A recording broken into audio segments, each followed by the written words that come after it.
নমস্কার বন্ধুরা, রিতার রান্নাঘরে সবাইকে স্বাগত। আমি রাজদীপ। আজকে রান্না করছি রেস্টুরেন্ট স্টাইল পমফ্রেট মশলা। রেসিপিটা একদম সহজ, একদম কম উপকরণ দিয়ে খুব সুন্দর করে রেস্টুরেন্ট স্টাইলের পমফ্রেট মশলা রান্না করছি, যেটা আপনারা একবার রেসিপিটা দেখলেই বাড়িতে ট্রাই করতে পারবেন। খুব সুন্দর খেতে হয়, আর পমফ্রেট মাছ তো এমনি খুব সুস্বাদু। এখানে আমি 3টে পমফ্রেট মাছ নিয়েছি, মাঝারি সাইজের। প্রত্যেকটা মাছ ধরুন 150 থেকে 200 গ্রাম করে আছে।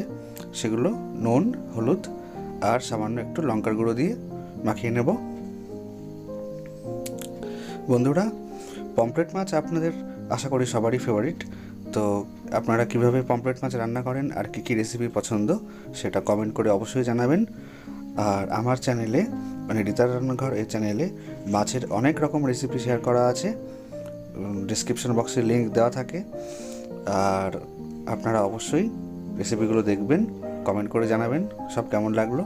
দেখুন, মাছ 3টে আমি নুন, হলুদ আর লঙ্কার গুঁড়ো দিয়ে খুব সুন্দর করে মাখিয়ে নিয়েছি।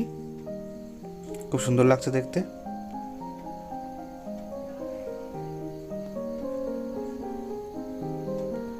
ফ্রাইং প্যানে দিয়ে দিচ্ছি সর্ষের তেল।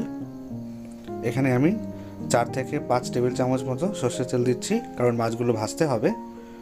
তেল গরম হয়ে গেছে, আমি একে একে পমফ্রেট মাছগুলো ভেজে নেব। গ্যাসের ফ্লেম মিডিয়ামে আছে। তেল গরম করে নেওয়ার পর আমি কিন্তু গ্যাসের ফ্লেমটা মিডিয়াম করে দিয়েছি, আর মাছের এক এক পিঠ আমি 1-1 মিনিট করে ভেজে নিয়েছি। পমফ্রেট মাছ বেশি ভাজার প্রয়োজন হয় না। দেখুন, ঠিক এইভাবে ভেজে নিয়েছি।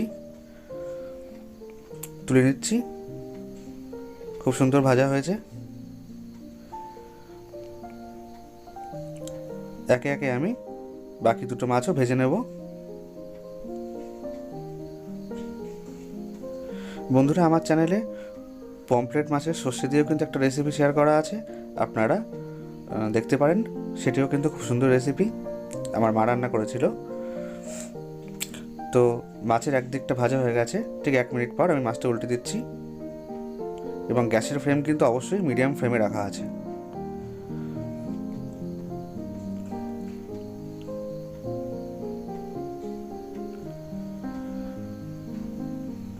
ভাজা হয়ে গেছে, এই মাছটা আমি তুলে নিচ্ছি।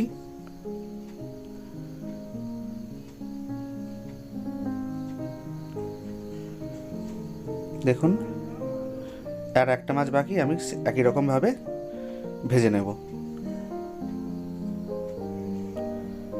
তাহলে মাছ ভাজা হয়ে গেল। এবার সেই তেলের মধ্যে দিয়ে দিচ্ছি ফোড়ন, গোটা জিরে,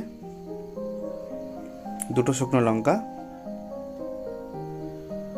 ফোড়নটা একটু ভাজা ভাজা করে নিচ্ছি।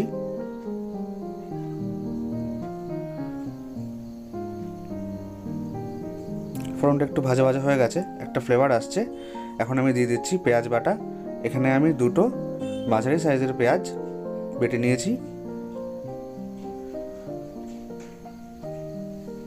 খুব ভালো করে নাড়াচাড়া করে ভাজা ভাজা করে নেব।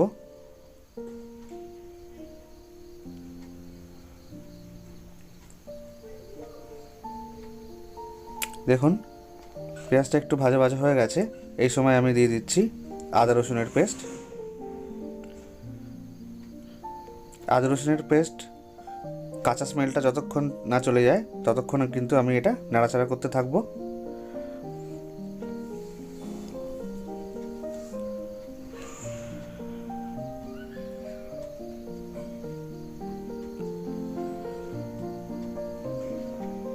দেখুন, পেঁয়াজটা ভাজা ভাজা হয়ে গেছে, তেল ছেড়ে বেরিয়ে আসছে। এই মুহূর্তে আমি দিয়ে দিচ্ছি টমেটো পিউরি।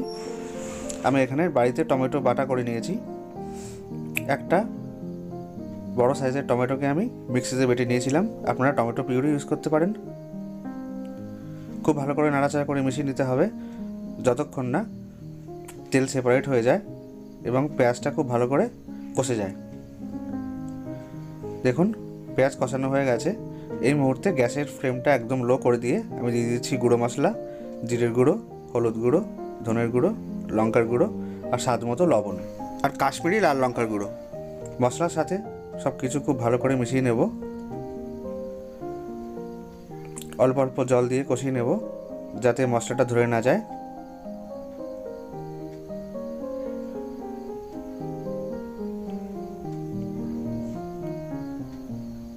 বন্ধুরা, পমফ্রেট মাছের আর কী কী রেসিপি আপনাদের পছন্দ আমাকে নিশ্চয়ই কমেন্ট করে জানাবেন, কীরকমভাবে আপনারা খেতে ভালোবাসেন।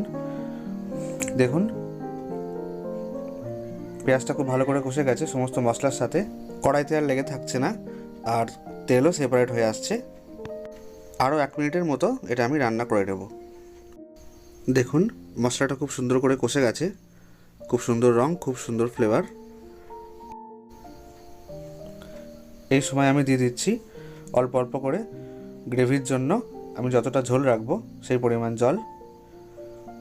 পমফ্রেট মশলাতে বেশি গ্রেভি থাকে না, সেই জন্য আমি এখানে 1 কাপ মতো জল ব্যবহার করেছি। খুব ভালো করে নাড়াচাড়া করে নিচ্ছি। বন্ধুরা, আপনাদের প্রিয় রিতার রান্নাঘরকে আপনারা ফেসবুক এবং ইনস্টাগ্রামেও ফলো করতে পারেন, ওখানেও কিন্তু আমি রেসিপি শেয়ার করি। এভাবে এই ঝোলটাকে আমি একবার ফুটিয়ে নেব। দেখুন বন্ধুরা, গ্রেভিটা একবার ফুটে উঠেছে, খুব সুন্দর রং আর খুব সুন্দর একটা ফ্লেভারও আসছে।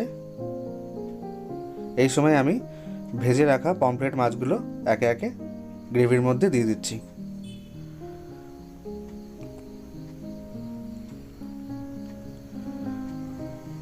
দেখুন, খুব সুন্দর লাগছে।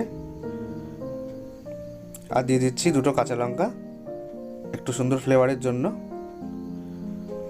হালকা হাতে একটা খুন্তি দিয়ে জাস্ট গ্রেভিগুলো মাছের সঙ্গে মাখিয়ে নিতে হবে। তৈরি হচ্ছে অপূর্ব স্বাদের পমফ্রেট মশলা।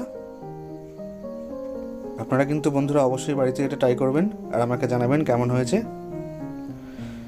এখন দিয়ে দিচ্ছি একদম শেষ পর্যায়ে এসে গরম মশলার গুঁড়ো আর কুচনো ধনেপাতা।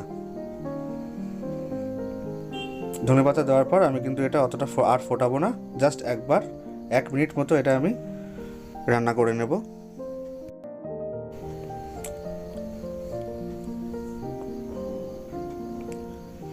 তৈরি হয়ে গেল রেস্টুরেন্ট স্টাইল পমফ্রেট মশলা, একদম পারফেক্ট হয়েছে। আপনারা অবশ্যই রেসিপিটা ট্রাই করুন।